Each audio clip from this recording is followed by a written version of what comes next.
Hey Scott, how's it going? Good, Gil. How you doing? Good to see Um, you. yeah, great to see you. I'm doing lovely. I'm doing lovely. How are you? Excellent. Year's off to a great start. Weather's fantastic. Can't complain. Living the dream. Awesome, awesome. Well, you mentioned living the dream. So one of the hmm dreams that I know many people have is starting something, starting their own thing, being a part of something. I don't know you're definitely one of those people that I would classify as a starter, right? You started companies, you've hmm started now you're starting movements, and Yep. so I'd love before we hop into the small college movement Sure. and hear a little bit more about that. I want to hear a little bit about you for folks who are listening that might not have met you before. How did you get here, and what's your inspiration? Yeah. So, I'm a higher education lifer, as I like to say. So I began, and I'm not going to tell the whole story from 1992 because this is a 30-minute podcast. I don't want to bore everyone. But long story short, I was an intern at my undergraduate institution, Susquehanna University, got into the admissions and enrollment world, worked at a few institutions in the Northeast in the 90s, and then got into the other side of the desk, higher education marketing, working with a number of institutions throughout my career. And I'll skip a bunch of years. And back in 2016, when I saw a demo of Slate, I said that this is going to change higher education. And I thought that this was the new great invention. And so I started a company called Underscore, which supported the development of Slate, particularly student search and running search out of a student CRM. And I was fortunate enough to partner with a company I've held in high regard since the early 90s in Carnegie. They acquired Underscore. And then recently like you said, I kind of felt the itch to start something again and have started the small college movement, which certainly I can talk about. But so yeah, it's been a sort of a winding road career and one that I've very much enjoyed, and I love everything about higher education. I will say that before we started recording, for the benefit of our listeners, we both agreed that the year 1994 is perpetually 15 years ago. So telling a story that starts in 1992 is really not that long of a story It's if you have the same mindset that we do. 100%. It was just yesterday, wasn't it? And I mean, it definitely feels like it. I mean, right? That Well, is funny that's the way that went, but yeah, time flies when you're having fun, right? And so absolutely. let's talk about hmm that genesis of that journey, because I know you've always had ties with small colleges, right? Before we hmm hop into the actual movement, let's focus in on that origin Yeah, story a little bit. What's that all about, and why? And that I feel like that's your why for all of the items that you just mentioned. it is. Yeah, so like I said, I went to a small college in Susquehanna, and I've told this story many times, but I felt as if a small college was the right fit for a student like me, relatively shy kid back in the 80s, and just Susquehanna brought everything out of me that it needed to. And then went into the admissions world and I worked for a couple of small colleges. And then when I got into the marketing side and working with schools, my focus for 25, 26 years has been small colleges. I love what they provide. I love the network they have with their alums, the academic experience that they provide their students. And I just felt I have an affinity for them. I think the large state institutions get a lot of publicity. They're the ones always in the news and in the media Mhm. and sports and everything else. And a lot of these small colleges, even the ones in small town, rural areas in the country, just don't get enough love, so to speak. So I wanted to start that movement to talk positively about small colleges, and it's just have enjoyed every day in working with them. Yeah, so I think it's funny you mentioned the I like to call, I haven't used this term in a few podcasts now, so I'll bring it back, is the annual admissions hype machine, right? And the Mhm. annual admissions hype machine is focused on US news rankings, and it's Yep. focused on large flagship public institutions, which have their value clearly. Absolutely. But I used to say, if you don't work at a college that is in the Ivy League or plays football on Saturdays, you've got an uphill battle when it comes Mhm. to reaching and engaging students beside traditional pound the pavement outreach that so many institutions do. And I think some of the great equalizer in some respects has been digital media Mhm. outreach, and being able to, if an institution does a good job with their search strategy and is informed with their data and manages it well using a system like Slate or others, they have a chance. But now we've got this narrative in the space around just questioning the value of education as a whole, higher ed as a Correct. whole, and Mhm. that seems to hit smaller colleges harder than the larger flagship institutions or the brand name schools or the Ivy League institutions that always seem to have a seat at the table. Yeah. And and when you do see and look, the reality is we're going to have more colleges close in the coming year or two, if not even beyond that. I think we all recognize that. That said, for every college that closes, I can reel off 100 that are doing incredibly well. They're successful. There's no concern about them closing. But the problem is that when we mention one school closing, the assumption is, well, all small schools are going to close. It's just not true. And Mm-hmm. so the movement is really designed to be the counterpoint to that, right? I wanted to start something to talk positively about it and to spread the word about how small colleges positively affect anyone that's involved with them. It's not just the students, it's the faculty, it's the community around it, it's the alumni network. It's anyone that has an association with these institutions have a deep, profound passion for it, like I do for Susquehanna and all the schools that I've had the great fortune to work with over the last 30 years. Thoughtfully nurture applicants, personalize retention efforts, and exceed fundraising goals with our Cadence Engagement Platform's text messaging solutions. Designed exclusively for higher ed by higher ed professionals, Cadence helps you engage your audiences with the perfect balance of AI and personal connection. We leverage an intuitively designed interface and easy-to-use texting templates so you can have targeted conversations or scale up to expand your reach. Our powerful smart messaging can respond automatically, exactly how you would. And to measure progress, track your campaigns with unparalleled reports and analytics. Effectively meet your community where they are as we proudly feature an industry-leading 95% read rate within 3 minutes. It's never been easier to make every message count. So let's talk about the movement a little bit, right? Yeah. So there's obviously I've outlined all the challenges, right? Yeah. Media hype and hysteria, funding is of course a challenge. Location sometimes for institutions can be a challenge. Hmm.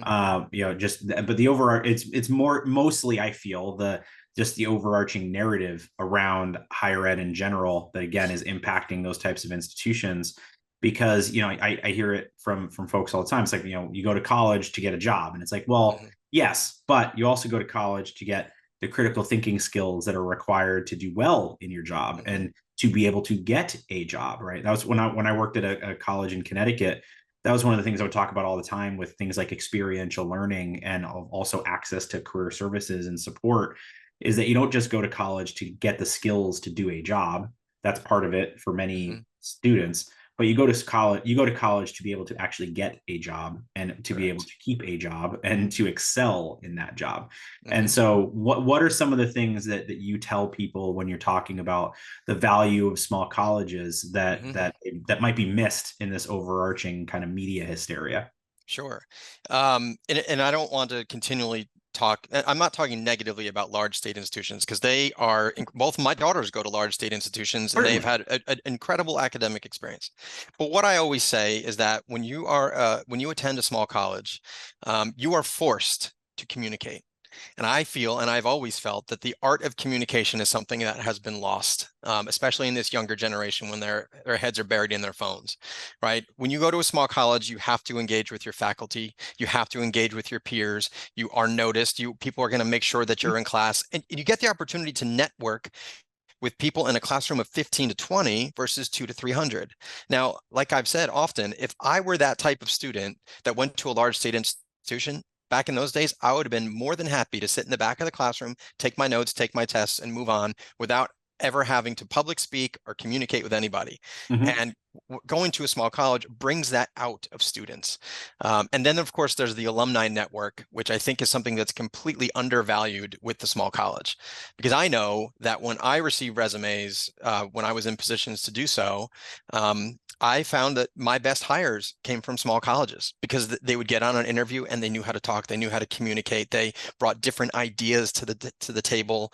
And it's not that I didn't have great hires that were from larger institutions, but I felt a connection connection with these people. And I feel like the lessons learned at these colleges where you are forced to sort of interact more and communicate and engage, I feel they can bring that to their professional lives. And so to me, that's some of the distinct advantages. Now, I could go on and on about that, but I know we don't have a ton of time. But those are just some of the things that I think are paramount to me as for the advantages of a small college. Yeah, and so and it's interesting because, like, again, I'm thinking just through the hype machine piece for a moment. Mm-hmm. Every year there's the press releases, largest class ever, right? For so many of these schools. And I feel like those are more prevalent in like the medium-sized institutions that are trying to swing above their weight class and say, hey, we're up here with these larger schools.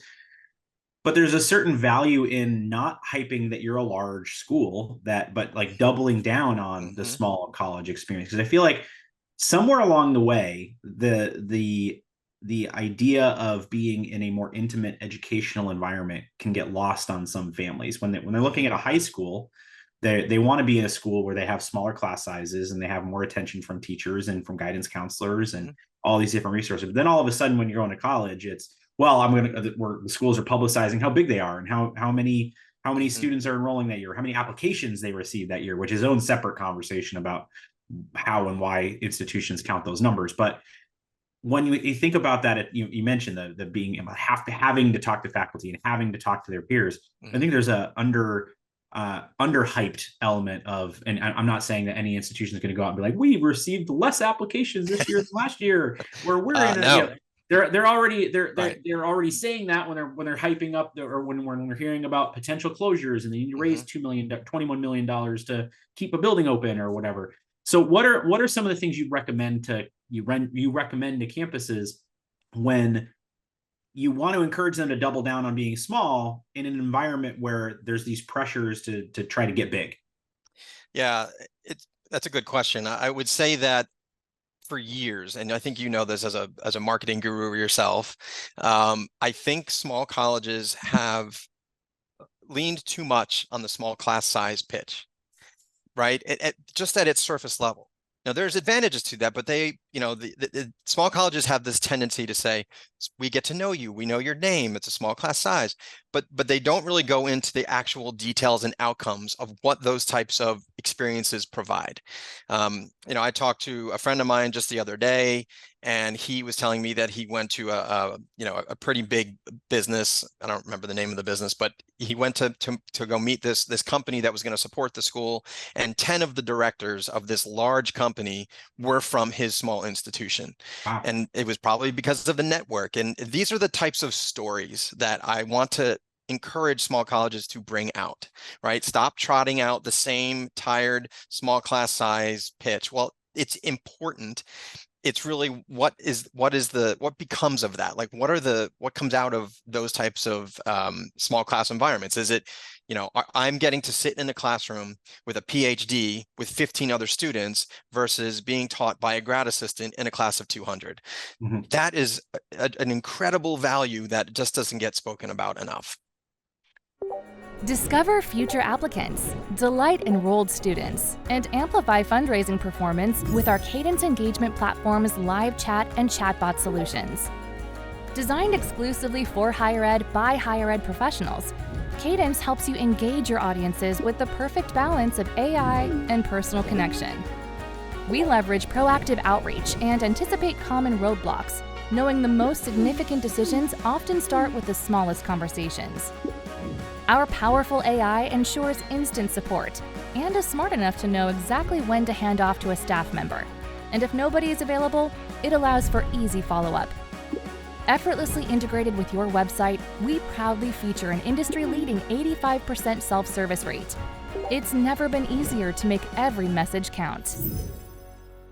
So let's talk a little bit too about the other tactical things institutions might be able to do. And I'm thinking back to a number of weeks ago, we had, Seth Odell on the podcast, and he had just written a piece called How to Save a Dying College, right? Because his alma mater had just announced that they were closing, right? And it's one of those, hard pills to swallow when your own alma mater is closing, but he made it constructive. And one of the recommendations he said is a lot of these institutions are the largest owners of real estate in their areas because of the academic buildings they have, the residence halls that they have. And I would not advocate for selling off everything of your entire campus just to keep it open, because then you lose the feel of your institute. You lose the character of the institution. However, these are, from a fiscal responsibility perspective, these are assets, right? And if there are things that you can do to sell and then lease it back, so you're not maintaining it, you're not paying for all the costs associated with these sorts of things. That's one area, from a tactical perspective, that an institution might be able to save money, so they don't have to grow enrollment to hit revenue, right? Right. Obviously, discount rate is another component of all of this. So what are some tactical things from an enrollment perspective that some of these institutions might consider to boost their fiscal health? Well, I think there's a number of I can go a number of different ways in which I would talk to a school about how to address that. I think when a school is has financial issues, the assumption is we're going to cut programs and we're going to, cut staff, and they don't necessarily need to do that. I think it's a better understanding of how they're leveraging their marketing communication assets. How are they currently recruiting? Are they saying the right things? Are they speaking to students directly? It's very easy from a marketing and communication standpoint, to send out a blast email with the same message as every other school in the country. But these small colleges have the opportunity to communicate directly with the student with the right pitch per the student, like for what motivates that student. And I think understanding the motivations of their prospective students is very important. I know there's a lot of solutions out there that will help schools do that. And I think, when I would work with a small school, I think there's a lot of different firms and companies that work with these schools that think they have the silver bullet that's going to help them meet their enrollment goals. And that's not sustainable, nor is that correct, right? You have to look at it holistically. How are they handling everything from the initial communication all the way to the time in which they enroll? What type of resources are they providing? Are they providing the right amount of visits for the students? Are they doing the right follow-up? And is it specific to the institution's motivations and goals? And if it's just standard messaging, standard communications with the same drawn out pitch, it's not going to motivate the student enough to ultimately enroll. Yeah, and I know we'll be together in July at the National Small Colleges Enrollment Conference, and I know one of the things that I'll be speaking about while there is the impact of things like direct admission, right? Absolutely. And I know that direct admission has some positives and some negatives in the market at this point. Positives being more open access to opportunities, right? When you can't deny that there are advantages to telling a student who might not have applied to the school, hey, you actually meet our criteria, you should come, right? And so they learn about schools that they may not have ever heard of before.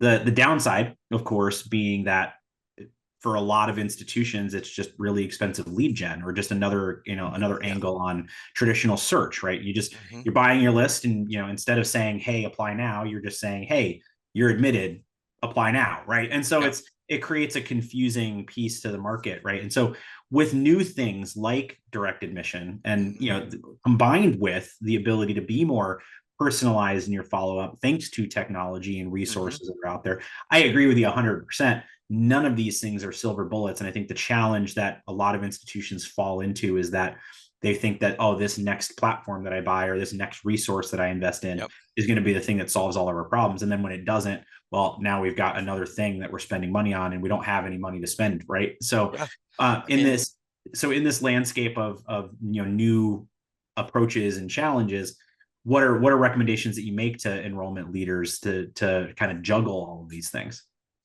Well, obviously there needs to be a focus on what is the return on investment, right? And I don't know that we do enough analysis of that to better understand, are the dollars that we're putting into this specific program, software, company that's providing us this support, is it generating the right amount of feedback? And are we doing the right amount of surveys to our students that didn't attend? I don't think schools spend enough time finding out what they didn't do well, versus just assuming that, hey, this student came in from a certain area, so I'm going to assume that my investment in this list purchase was the reason that this student enrolled, so we're just going to do that again. No, I think the students need to give feedback as to what was the turning point for them. What was the thing that they said, hey, this is where I went from lukewarm interest to this is the school for me. And it's funny because a lot of times it'll be the campus experience, right? How was the tour? How was the opportunity that they had on campus? What were their recruitment events that got them to turn? Those types of things. It could be athletics, could be a number of things. But like going back to what you said earlier, and we talked about 1994, so I'm going to go back there again. 15 years ago. 15 years ago.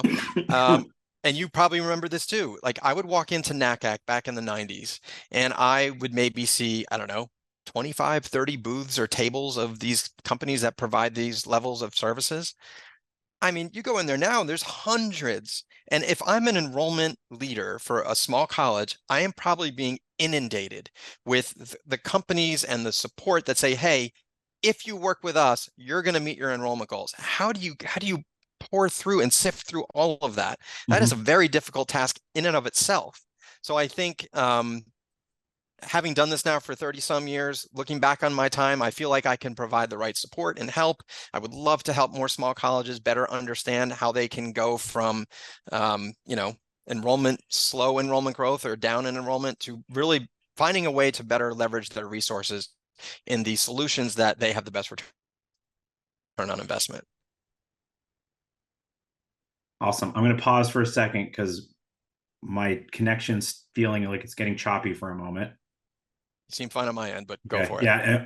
Every once in a while, I'll get this, like, because I live in Maine, my internet tank in the backyard runs out and I have to go refill it.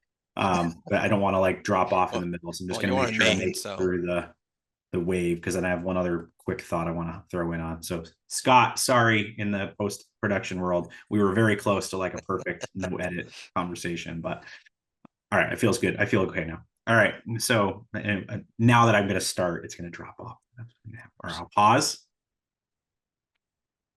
Yeah, so a couple weeks ago, obviously this enrollment season has been marred with FAFSA delays and tech issues and challenges, and so that's a big impact on classes this year. And one of the things I was speaking with Joel Bauman from Duquesne University about was we had years ago there was probably 1993, 1994.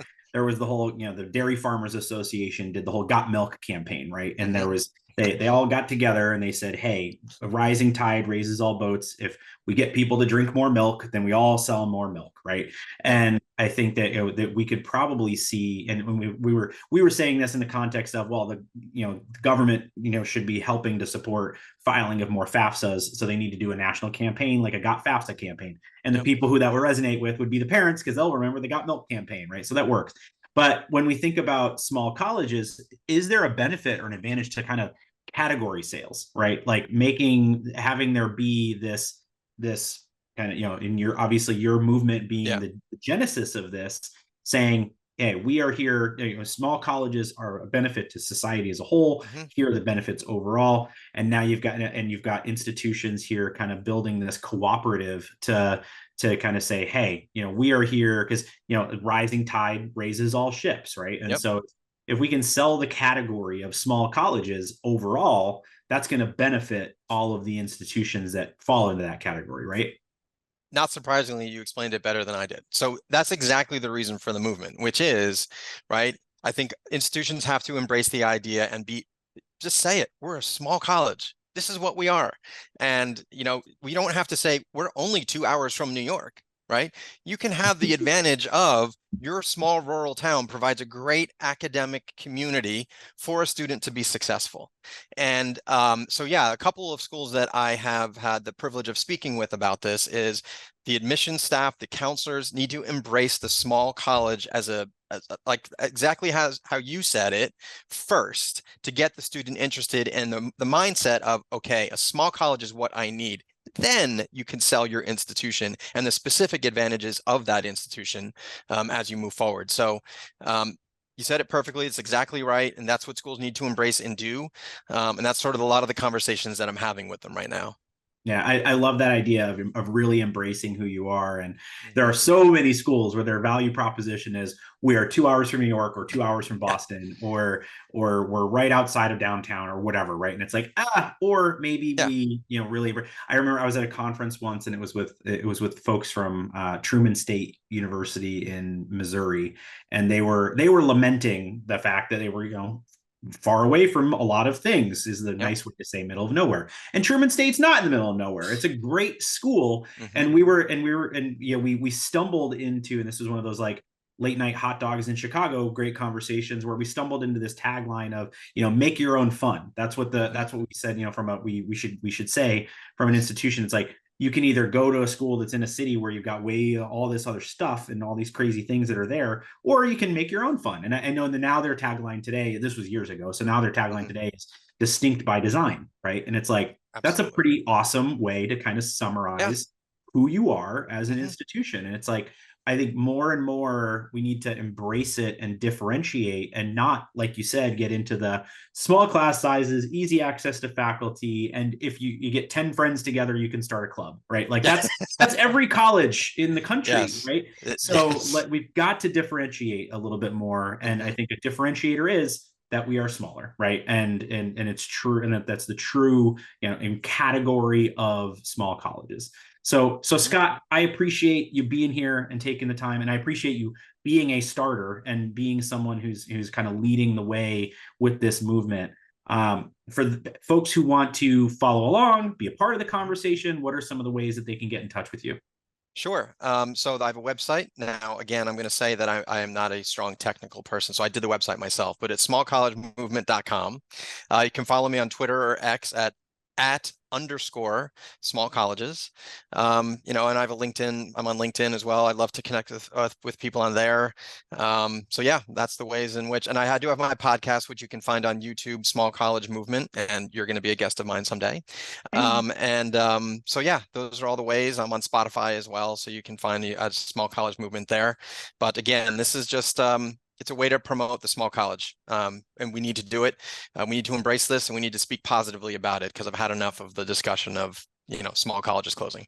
Awesome. Well, I appreciate you again being here, and for our listeners, we'll put all of the links to these resources in the episode notes. So thank you again, Scott. We appreciate it, and we'll see you all next time on FYI. Thank you, Gil. Bye-bye.